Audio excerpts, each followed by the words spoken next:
आधी आबादी महिला समूह के लिए हमने कहा, महागठबंधन ने निर्णय लिया है महिलाओं के लिए आधी आबादी के लिए 2500 रुपया, बूढ़ा बूढ़ी के लिए 18,000 का साल।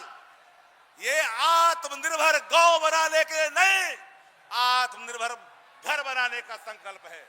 और आत्मनिर्भर जब घर बनेगा तभी आत्मनिर्भर भारत का सपना साकार होगा।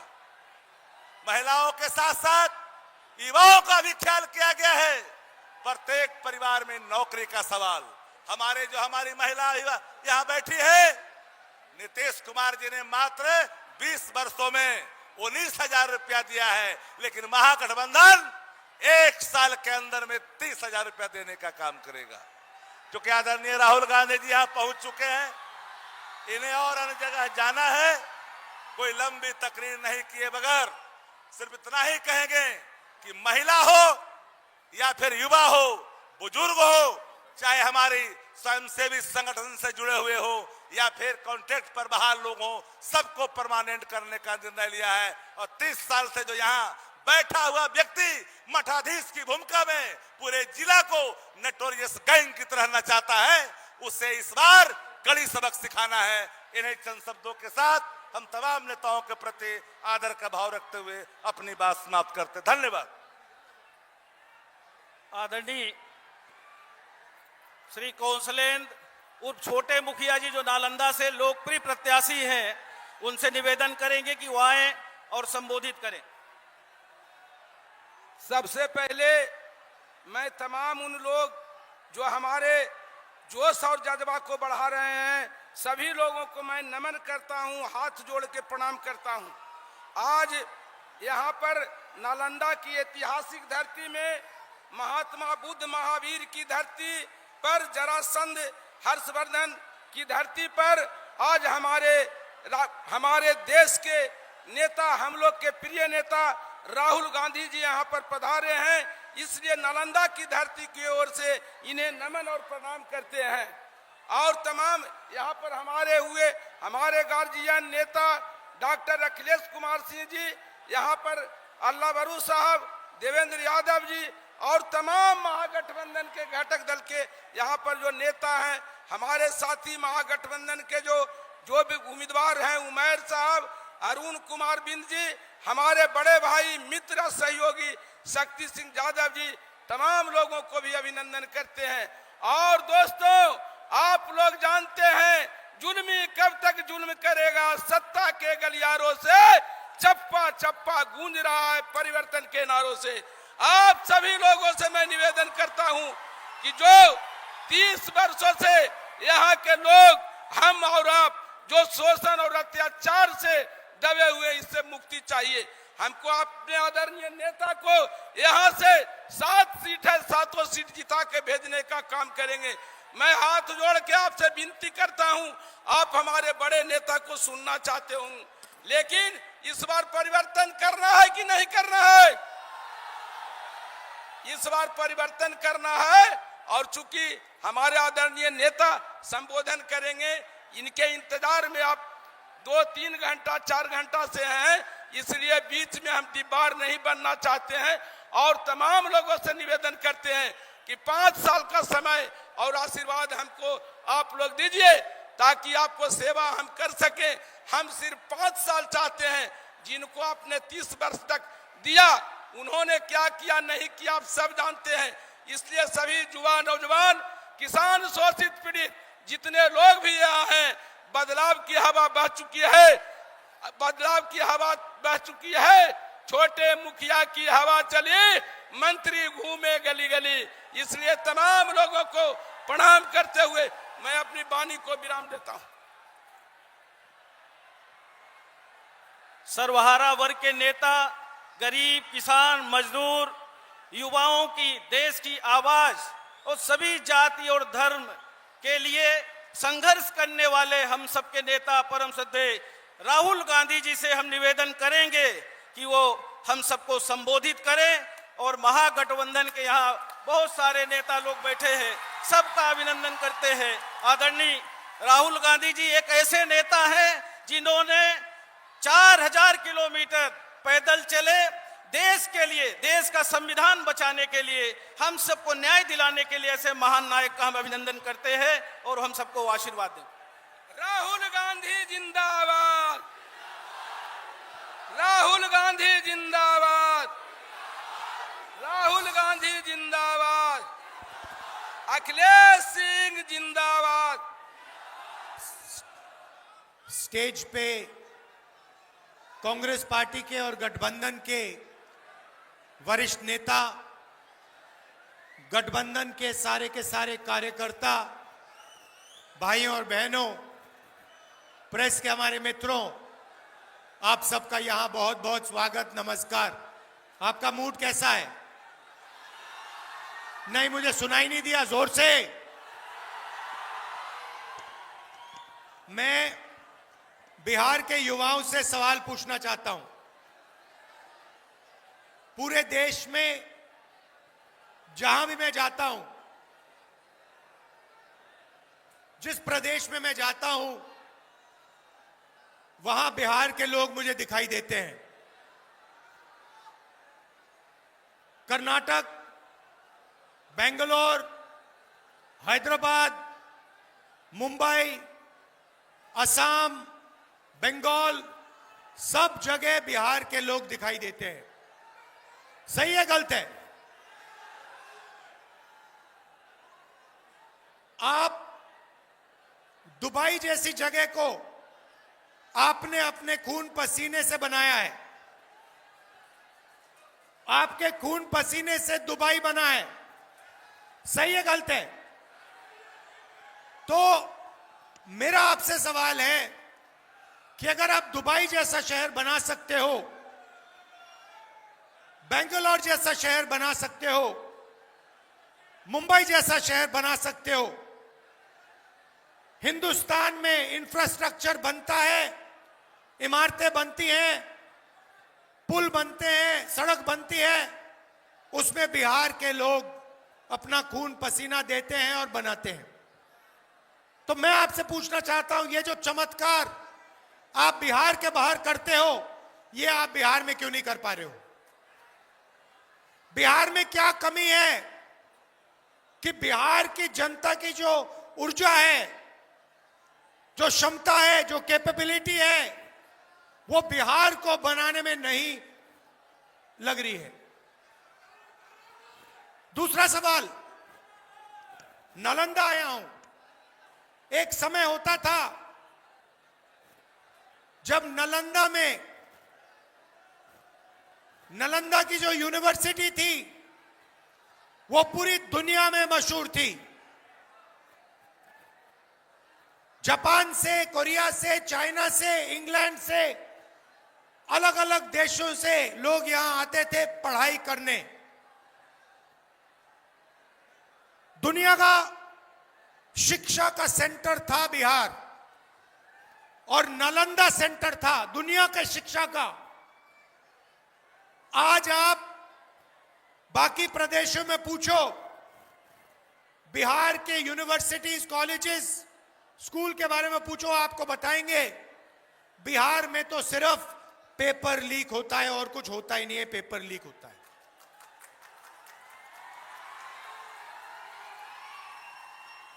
बिहार का युवा सपना देखता है, मैं इंजीनियर बनूंगा, मैं डॉक्टर बनूंगा, लॉयर बनूंगा, अपना छोटा बिजनेस चालू करूंगा। माता पिता के पास जाता है, कहता है मेरी मदद कीजिए, मुझे पढ़ाई करनी है। मजदूरी करने के बाद बिहार के लोग बच्चों को पढ़ाने की कोशिश करते हैं।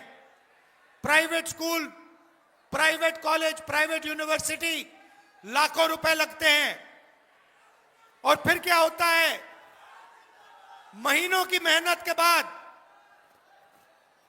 एग्जाम से 1-2 दिन पहले जिनकी दोस्ती है, रिश्तेदारी है, उनको पेपर मिल जाता है। और बिहार का ईमानदार युवा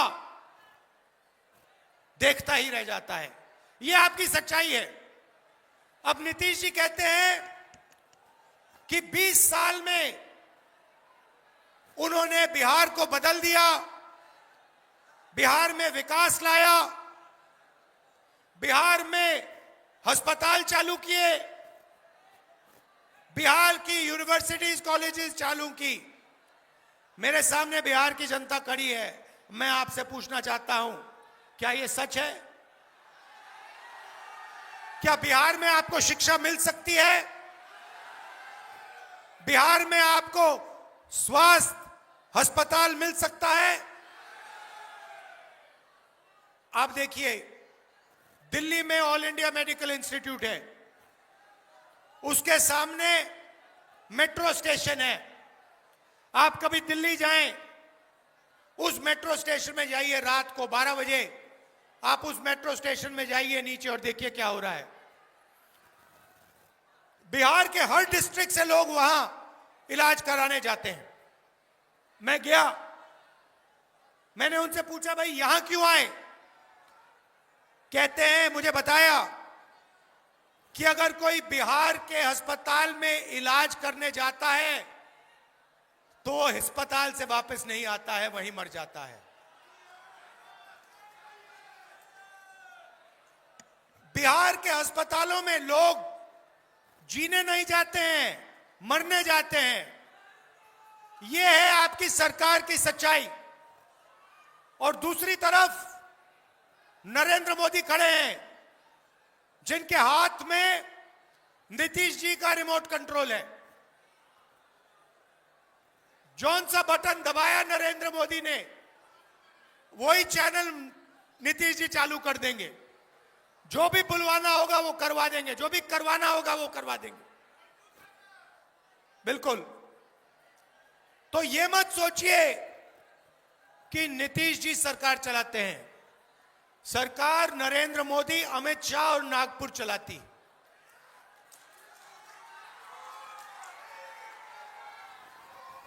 अब ये देखिए,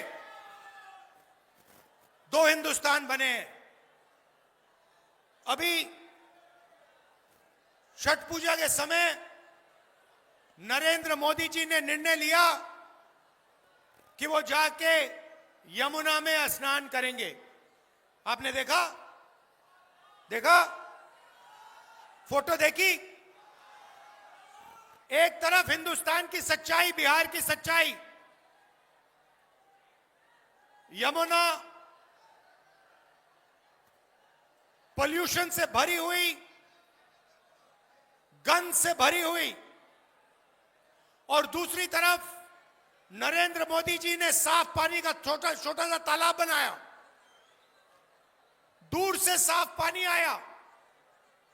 दिल्ली के लोगों को नहीं मिलता पीने का साफ पानी, मगर नरेंद्र मोदी के नहाने के लिए दूर से इतना बड़ा पाइप लगवाया गया, उसमें पानी आया, छोटा सा तालाब बनाया गया और उसमें हमारे प्रधानमंत्री को नहाना था। एक हिंदुस्तान उनका, अरबपतियों का, अंबानी अदानी का। बिहार में अमित शाह कहते हैं उद्योगों के लिए जमीन नहीं, मगर अदानी को 1 रुपए में जमीन बिहार की मिल जाती है। 1 रुपए में किसी किसान से जमीन छीनी जाती है और मुफ्त में 1 रुपए में अरबपतियों को दी जाती है। उधर महाराष्ट्र में आपके लोग धारावी में रहते हैं, वहां पे छोटा बिजनेस चलाते हैं, एंटरप्रेन्योरशिप करते हैं। वो जमीन नरेंद्र मोदी ने अदानी को दी। लाखों करोड़ रुपए की जमीन लाखों लोगों को हटा रहे हैं, परे कर रहे हैं और उनकी जमीन छीनकर अदानी जी को दे रहे हैं। तो यही हो रहा है। 2 हिंदुस्तान है, एक अदानी, अंबानी और मोदी का, और दूसरा हिंदुस्तान आपका, हमारा, किसानों का, मजदूरों का, गरीबों का, पिछड़ों का, अति पिछड़ों का, दलितों का, महादलितों का, गरीब जनरल कास्ट का। ये दूसरे हिंदुस्तान में जो भी करना है कर लो, जो भी करना है कर लो, आपको रोजगार नहीं मिल सकता है। क्यों? क्योंकि नरेंद्र मोदी चाहता है कि चाइना का माल अदानी और अंबानी जैसे लोग बेचें और हिंदुस्तान की गरीब जनता, बिहार की जनता उस माल को खरीदे। यहां आपने सुना होगा, नरेंद्र मोदी आए और कहते हैं, युवाओं से कहते हैं, युवाओं, बीजेपी ने टेलीफोन का डेटा इतने कम कीमत का कर दिया है कि कोई भी युवा इंस्टाग्राम, फेसबुक, रील बना सकता है। मैं बिहार के युवाओं से पूछता हूं, आपके प्रधानमंत्री ने आपसे कहा कि रील से, इंस्टाग्राम देखने से, फेसबुक पे आने से आपका फायदा होता है। क्या यह सच है? क्या फेसबुक पे रील देखने से आपके जेब में पैसा आता है? क्या इंस्टाग्राम को देखने से आपके जेब में पैसा आता है? जब आप इंस्टाग्राम देखते हो, फेसबुक देखते हो, किसके जेब में पैसा जाता है? जियो, अंबानी के जेब में पैसा जाता है। नरेंद्र मोदी ने आपको यह नहीं बताया कि हिंदुस्तान का स्पेक्ट्रम नरेंद्र मोदी ने अंबानी जी के हवाले किया। नरेंद्र मोदी ये नहीं बताते कि पूरी की पूरी मदद नरेंद्र मोदी जी ने अंबानी और अदानी जैसे लोगों की है। आप देखिए, सड़क देखिए, सीमेंट देखिए, डिफेंस देखिए, सोलर पावर देखिए, विंड पावर देखिए, एयरपोर्ट देखिए, रेलवे स्टेशन देखिए, सारे के सारे इन्होंने अदानी और अंबानी के हवाले कर दिए हैं। पहले आपको रोजगार मिलता था पब्लिक सेक्टर में, सरकारी कंपनियां होती थी, सारी की सारी बंद कर दी हैं, बेच दी हैं प्राइवेट लोगों को। आज बिहार का युवा रोजगार नहीं पा सकता है, जॉब नहीं पा सकता है, मगर पूरे देश में मजदूरी कर सकता है। क्या ऐसा भविष्य आप चाहते हैं कि बिहार हिंदुस्तान का लेबर क्लास बने? आप यह चाहते हो अपने लिए कि आप पूरे देश में जाओ, हर प्रदेश में जाओ और मजदूरी करो? ऐसा बिहार चाहते हो? नहीं, ये हमें नहीं चाहिए। हमें वो पुराना नालंदा वाला, शिक्षा के सेंटर वाला बिहार चाहिए, जहां पूरी दुनिया से लोग यहां आते थे, इन सड़कों पे चलते थे शिक्षा के लिए। वो बिहार हमें चाहिए। आप देखिए, ये आपने फोन पकड़ रखे हैं, इसके पीछे देखिए, इसके पीछे लिखा है मेड इन चाइना। लिखा है, नहीं लिखा है? हम चाहते हैं कि एक ऐसा दिन आए जब इसके पीछे लिखा हो made in Bihar, made in Nalanda. और यहां नालंदा में, बिहार में आपके युवाओं को उन फैक्ट्रियों में रोजगार मिले।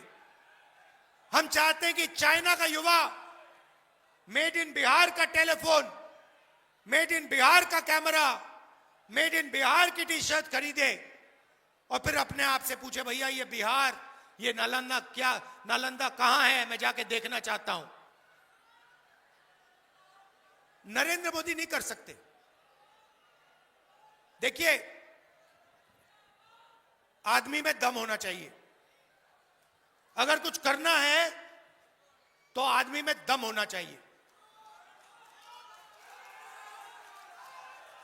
वो अमेरिका का राष्ट्रपति है, उसने 50 बार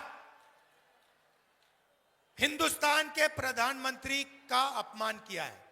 50 बार। 50 बार उसने कहा है कि नरेंद्र मोदी को मैंने एक फोन कॉल मारा और उससे कहा कि ऑपरेशन सिंदूर बंद करो, और 2 दिन के अंदर नरेंद्र मोदी ने सर झुकाकर ऑपरेशन सिंदूर बंद कर दिया। यह अमेरिका के राष्ट्रपति बोल रहा है। अमेरिका के राष्ट्रपति ने बोला है कि 7 हवाई जहाज गिरे हैं, और नरेंद्र मोदी में इतना दम नहीं है, इतना दम नहीं है कि वो एक बार बोल दे कि अमेरिका का राष्ट्रपति झूठ बोल रहा है। इतना दम नहीं है उसमें, और छुप रहा है। उसको अमेरिका जाना था, अमेरिका में डोनाल्ड ट्रंप से मिलना था, मगर डर गए हैं, वो जा नहीं रहे वहां, और इधर वोट चोरी कर रहे हैं 24 घंटा। वोट चोरी क्यों करते हैं? महाराष्ट्र में वोट चोरी क्यों की? हरियाणा में वोट चोरी क्यों की? क्योंकि वो आपकी आवाज से डरते हैं। बिहार की जनता, हरियाणा की जनता, महाराष्ट्र की जनता की आवाज से डरते हैं। ये सच्चाई है। आप देखिए 1971 के युद्ध में, आप याद रखिए जो यहां पे बुजुर्ग लोग हैं, 1971 में बांग्लादेश लड़ाई में अमेरिका ने अपना एयरक्राफ्ट कैरियर भेजा। 7th फ्लीट थी उनकी, उन्होंने अपनी नेवी भेजी हिंदुस्तान को धमकाने के लिए, डराने के लिए। इंदिरा गांधी जी प्रधानमंत्री थी, उन्होंने कहा आपकी नेवी से हम नहीं डरते, आपको जो करना है करो, हमें जो करना है हम करेंगे। ऐसे प्रधानमंत्री होते हैं। वो महिला थी, इंदिरा गांधी जी महिला थी, मगर इस मर्द से ज्यादा दम उस महिला में थी। नरेंद्र मोदी जी डरपोक हैं, मैं आपको बता रहा हूं। ना उनका विजन है, ना वो अमेरिका के राष्ट्रपति के सामने खड़े हो सकते हैं। यह सच्चाई है। और मैं चैलेंज देता हूं कि नरेंद्र मोदी में अगर दम है तो बिहार में मीटिंग कर रहे हैं, किसी भी मीटिंग में कह दें कि अमेरिका का राष्ट्रपति झूठ बोल रहा है, मैं इसके सामने नहीं झुका, मैंने ऑपरेशन सिंदूर नहीं रुकवाया। मैं चैलेंज करता हूं कि नरेंद्र मोदी जी बिहार के युवाओं को यह कह दे, नहीं कर सकते।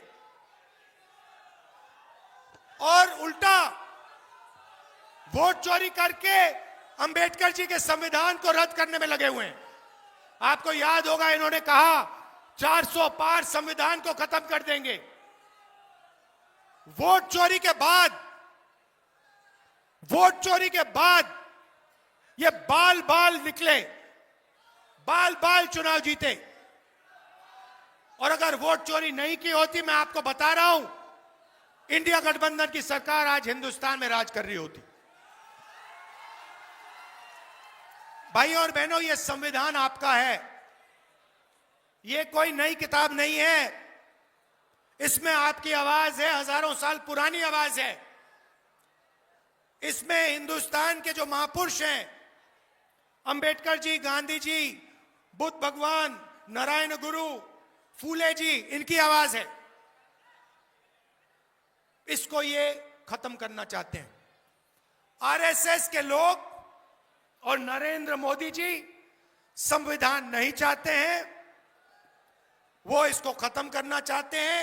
हिंदुस्तान की सारी संस्थाएं जो हैं, वो आपसे छीनना चाहते हैं, और वो वही समय लाना चाहते हैं जो पहले था, आजादी से पहले, जो जहां कोई इलेक्शन नहीं होते थे,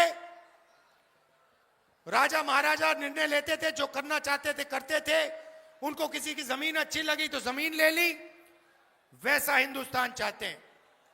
ये सारा का सारा ढांचा जो है, चाहे लोकतंत्र हो, चाहे अस्पताल हो, चाहे यूनिवर्सिटीज कॉलेजेस हो, ये इस संविधान की देन है। इसके बिना ये कुछ नहीं होता। इसके बिना ये हो ही नहीं सकता था। और ये अब अंबेडकर जी के संविधान को खत्म करने में लगे हैं और बिहार की जनता को साफ कह देना चाहिए कि इस संविधान को हम नहीं छूने देंगे।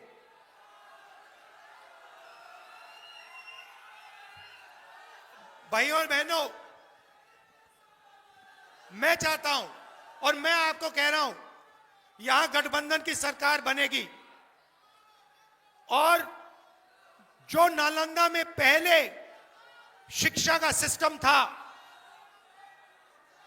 जो पूरी दुनिया में मशहूर था, मैं आपको गारंटी दे रहा हूं, बिहार की सरकार तो करेगी, मगर जिस दिन इंडिया गठबंधन की सरकार हिंदुस्तान में बनेगी, उस दिन मैं आपको कह रहा हूं, मैं गारंटी करके कह रहा हूं, दुनिया की सबसे बेहतर यूनिवर्सिटी यहां इस शहर में बनेगी।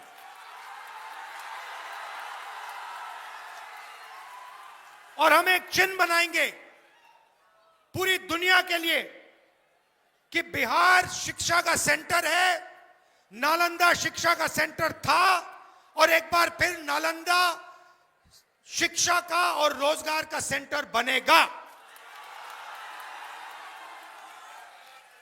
गठबंधन इस काम को पूरा करने की कोशिश करेगा बिहार में, और जब दिल्ली में सरकार बनेगी, पूरा का पूरा दम लगाकर हम यहां पे दुनिया की सबसे बेहतर यूनिवर्सिटी, बिहार को मैसेज देने के लिए, दुनिया को मैसेज देने के लिए, हिंदुस्तान के बाकी प्रदेशों को मैसेज देने के लिए कि बिहारी मजदूर नहीं है, बिहार शिक्षा का सेंटर है, रोजगार का सेंटर है।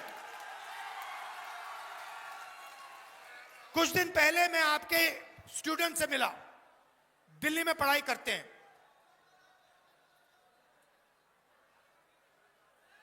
इतने होशियार, इतने इंटेलिजेंट, इतनी एनर्जी थी उनमें, समझ थी। बिहार में वोट अधिकार यात्रा में मैं घूमा, 20 दिन घूमा। आप राजनीति को, अगर दूसरे प्रदेशों को 5-10 मिनट लगते हैं, आपको सेकंड लगते हैं बात समझने में। आपकी समझ बहुत गहरी है, आप में कोई कमी नहीं है, बस आपकी सरकार आपके लिए काम नहीं करती है, आपकी आवाज नहीं सुनती है और आपके साथ मिलकर बिहार को बनाने का काम नहीं करती है। गठबंधन की सरकार बनेगी और मैं आपको एक और गारंटी देता हूं, जो गठबंधन दे रहा है, महागठबंधन की गारंटी है कि जो सरकार बनेगी बिहार में, वो हर जात की सरकार होगी, हर धर्म की सरकार होगी। उसमें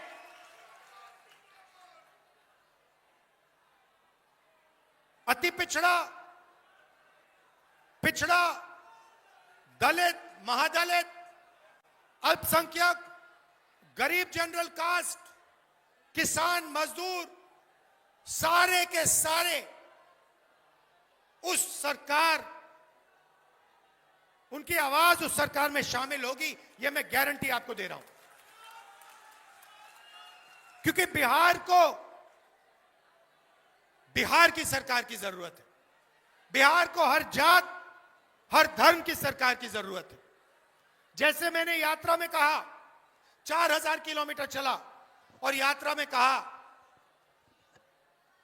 नफरत के बाजार में मोहब्बत की दुकान खोलनी है। नफरत से प्रदेश या देश आगे नहीं जा सकता है। नफरत से किसान को, मजदूर को, युवा को कोई फायदा नहीं होता। नफरत से नरेंद्र मोदी और अमित शाह जैसे लोगों को फायदा होता है, इसलिए वो फैलाते हैं। मगर बिहार की जनता को नफरत से फायदा नहीं होता, मोहब्बत से फायदा होता है, भाईचारे से फायदा होता है। वैसी सरकार हम चलाएंगे। आप सब दूर दूर से आए, दिल से मैं आपका धन्यवाद करता हूं और एक बार फिर कहना चाहता हूं कि संविधान की रक्षा करनी है। ये जो वोट चोरी करने की कोशिश कर रहे हैं, बिहार के हर युवा को ये वोट चोरी रोकनी चाहिए। पोलिंग बूथ पे आप ध्यान से रहिए, इलेक्शन डे पे आप ध्यान से रहिए, क्योंकि ये वोट चोर हैं। बीजेपी के लोग, आरएसएस के लोग संविधान को नहीं मानते हैं। ये वोट चोरी करने की कोशिश करेंगे, जैसे इन्हें हरियाणा में, महाराष्ट्र में वोट चोरी की, यहां भी ये वोट चोरी करने की कोशिश करेंगे। आपको और हमको ये रोकना है। धन्यवाद। जय हिंद। नमस्कार।